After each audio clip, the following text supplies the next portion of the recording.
19h, merci de nous rejoindre sur Al24 News. Madame, monsieur, bonsoir. Voici les titres de l'actualité. 2022, synonyme d'insécurité alimentaire, un dossier au centre des préoccupations du sommet du G20 qui s'est ouvert ce mardi à Bali, en Indonésie. Le dossier russo-ukrainien également au cœur des débats du G20. Le chef de la diplomatie russe, Sergueï Lavrov, accuse la partie ukrainienne d'être la seule responsable des problèmes qui touchent la région.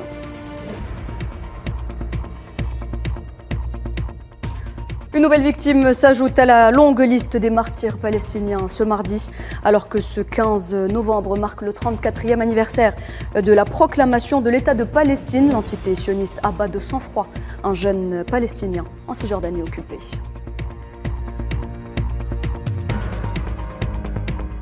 Et puis le géant algérien des hydrocarbures Sonatrach signe un contrat de vente de gaz naturel avec la compagnie slovène Geoplin. Un contrat pour une période de 3 ans à partir de janvier 2023.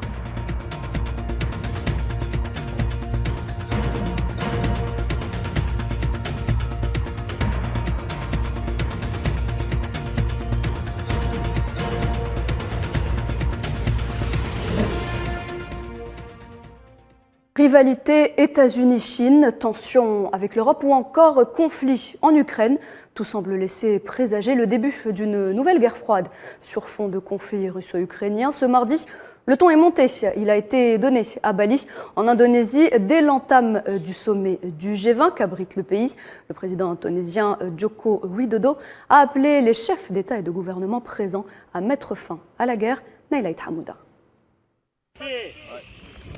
Le conflit en Ukraine monopolise toutes les discussions et négociations lors de cette première journée du sommet du G20 à Bali, alors qu'il n'a vocation à gérer les questions de paix et de sécurité, mais plutôt à répondre aux crises économiques.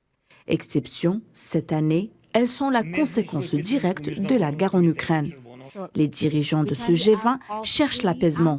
Le président indonésien Joko Widodo a appelé les chefs d'État et de gouvernement présents à mettre fin au bruit des armes. Être responsable ici signifie aussi que nous devons mettre fin à la guerre.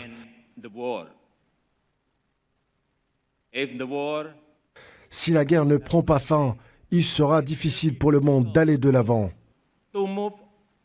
L'hôte du G20, le président indonésien, a mis en garde les dirigeants de ce sommet d'une éventuelle nouvelle guerre froide.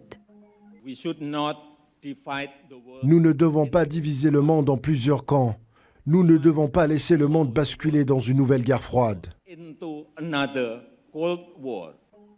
La plupart des membres du G20 condamnent fermement le conflit en Ukraine.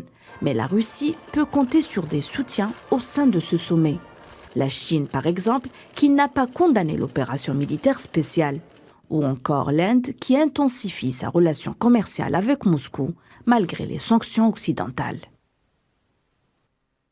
Alors nous le disions en titre, l'année 2022 est synonyme d'insécurité alimentaire, un dossier au centre des préoccupations des dirigeants du G20, avec au moins 205 millions de personnes se trouvant actuellement en situation d'insécurité alimentaire aiguë et ayant une aide d'urgence.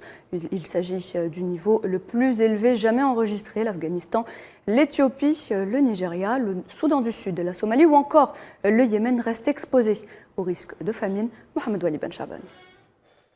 Après la pandémie Covid-19, le monde est de nouveau menacé par une sévère récession économique. Les dirigeants du G20 se réunissent à Bali en Indonésie pour un sommet afin de répondre aux crises économiques essentiellement alimentaires, conséquence directe du conflit russo-ukrainien. L'Indonésie, pays hôte du sommet, avertit que 2023 pourrait être encore plus difficile à moins que des mesures ne soient prises pour la sécurité alimentaire, y compris la pénurie d'engrais. L'année 2023 sera plus difficile pour le monde. L'insécurité alimentaire, la crise énergétique affecteront les pays en développement. Nous devons nous préparer à faire face à toute pandémie future en atteignant les objectifs de développement durable, de coopération conjointe entre les pays pour soutenir la reprise. Kiev souhaite la prolongation de l'initiative d'exportation des céréales ukrainiennes. Je suis convaincu que notre initiative d'exportation de céréales mérite d'être prolongée indéfiniment, quelle que soit la fin de la guerre. L'insécurité alimentaire n'est qu'une crise parmi tant d'autres. Il y a le dossier brûlant de l'énergie, la crise financière qui guette plusieurs pays avec les problèmes d'endettement auxquels sont confrontés. Et bien sûr, le climat, un sujet sur lequel on attend une position forte du G20.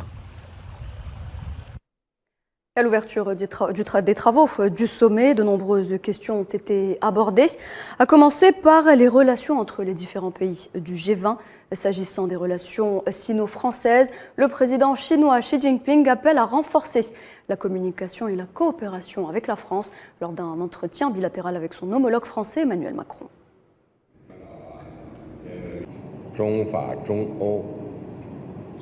La Chine et la France, la Chine et l'Europe devraient maintenir les esprits d'indépendance, d'autonomie, d'ouverture et de coopération et promouvoir les relations bilatérales pour qu'elles se développent régulièrement à long terme sur la bonne voie. La Chine souhaite coopérer avec la France pour renforcer la communication et la coopération afin de relever ensemble les défis mondiaux de la sécurité climatique, de la sécurité énergétique, du changement climatique et de résoudre l'énigme du développement durable. Et bien qu'elle ne soit pas au programme officiel du sommet du G20, la guerre en Ukraine est elle aussi au cœur des débats depuis Bali où il représente Vladimir Poutine. Le chef de la diplomatie russe, Sergueï Lavrov, pointe du doigt la partie ukrainienne, affirmant qu'elle est la seule responsable des problèmes qui touchent la région. Elle est celle qui refuse catégoriquement des négociations et avance des revendications manifestement irréalistes et pas en adéquation avec la situation. La seule conclusion que j'ai tirée du discours de Zelensky est qu'il n'a écouté aucun conseil occidental jusqu'à présent. Je ne vais pas énumérer tout ce qu'il a dit. Il y avait une rhétorique militante, russophobe et agressive. Les pays en voie de développement savent très bien que la résolution du conflit est freinée par l'Ukraine, qui a interdit de négocier avec la Russie par un décret de Zelensky. Ce n'est pas nous qui provoquons ce blocage. Et c'est ce que j'ai dit d'ailleurs aujourd'hui lors des brefs entretiens que j'ai eus avec le président Macron et le chancelier Scholz. Autre point abordé à Bali, il concerne cette fois-ci une éventuelle adhésion de l'Union africaine au G20, une adhésion soutenue par le président chinois Xi Jinping. L'Indonésie a été la première à proposer cette initiative en tant que pays hôte du G20 cette année pour s'assurer que les préoccupations du continent africain soient représentées.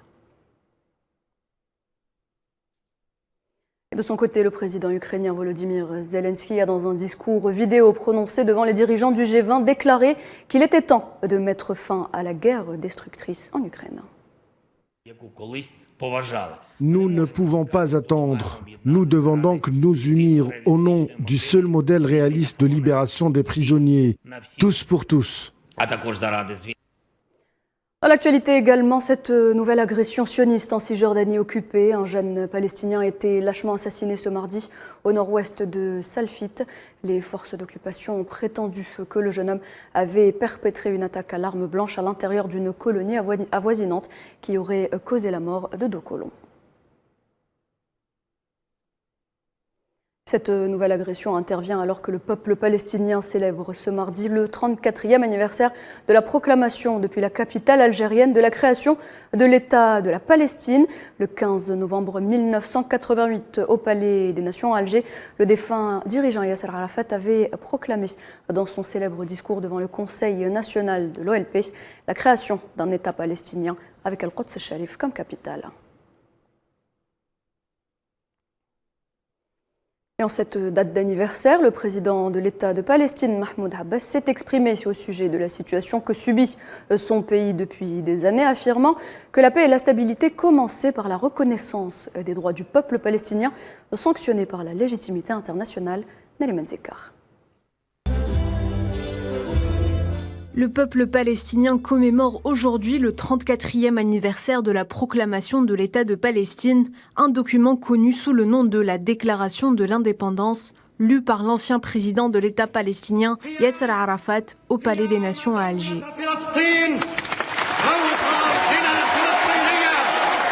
Un discours historique qui n'a pas cessé de résonner dans les esprits des Palestiniens. À cette occasion, Mahmoud Abbas, actuel président, n'a pas manqué de faire une déclaration à ce sujet. Il atteste que le seul moyen d'arriver à la paix et à la stabilité de la Palestine serait la reconnaissance des droits du peuple palestinien par la légitimité internationale, dont le premier est son droit à l'autodétermination. La paix et la stabilité commencent par la reconnaissance des droits du peuple palestinien sanctionnés par la légitimité internationale, dont le premier est son droit à l'autodétermination et l'établissement de son État palestinien indépendant et sa capitale Al-Quds Est. Cette déclaration a constitué le socle stratégique pour le lancement du processus d'édification de l'État palestinien. Selon Mahmoud Abbas, le manifeste a ouvert la voie au début d'une nouvelle phase de lutte basée sur l'entrée de l'État dans le système international en tant que partenaire de base dans la construction de la communauté internationale. Grâce à ces sacrifices consentis pour protéger nos droits légitimes et préserver la décision nationale indépendante, nous avons obtenu la reconnaissance de plus de 140 pays et l'État de Palestine a rejoint des dizaines d'organisations et d'institutions internationales. Le président a conclu son allocution en soulignant que la Palestine n'acceptera pas la poursuite éternelle de l'occupation sioniste. Le pays adoptera des positions sérieuses et fermes pour protéger les droits du peuple palestinien.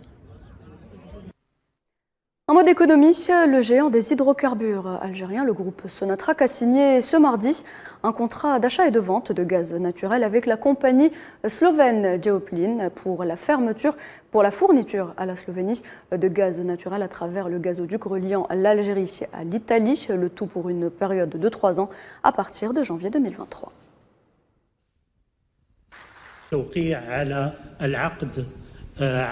La signature de cet accord entre les deux groupes Sonatrach et Geoplin œuvre à approvisionner la Slovénie en gaz naturel à travers le gazoduc de transit à travers l'Italie. C'est la première pierre angulaire de la coopération avec la République de Slovénie pour développer cette relation historique qui existe entre nos deux pays.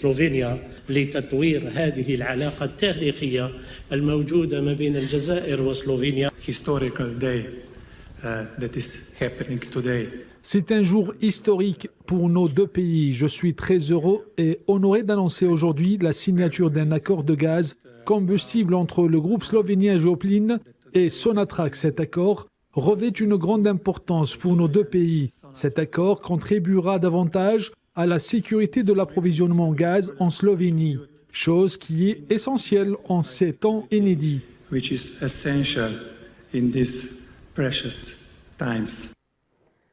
Toujours en Algérie, le Premier ministre Ayman Ben Abdelrahman a donné ce mardi au Palais des Nations à Alger le coup d'envoi officiel de la première édition des Assises nationales de la société civile. Il s'agit d'une opportunité d'échange entre différents acteurs sur la stratégie à mettre en place pour promouvoir le rôle de la société civile dans l'édification de l'Algérie nouvelle, et ce à travers la consécration des principes de la citoyenneté agissante au sein de la société. Ces assises sont le couronnement d'un long processus élaboré qui a permis à l'Algérie de consolider son tissu institutionnel pour la première fois de son histoire.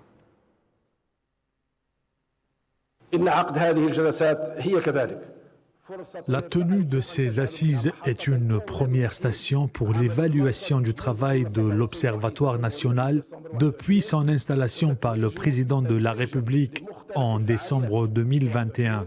Aussi le couronnement des différents événements et conférences locales organisées dans plusieurs wilayas du pays, afin de bien diagnostiquer la situation de la société civile et de relever ses préoccupations et la régulation des mécanismes pour développer son rôle.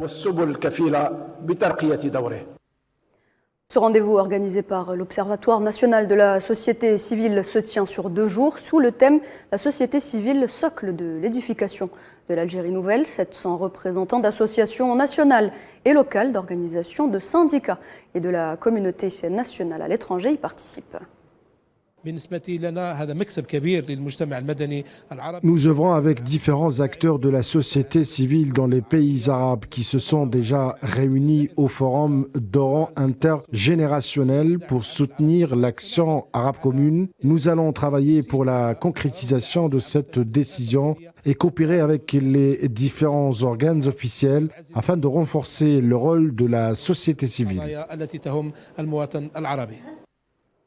Et voilà, c'est la fin de cette édition. Merci de l'avoir suivi. Tout de suite, un point météo et puis l'information continue sur nos différents réseaux sociaux. Très bon week-end sur Al24 News et à dimanche.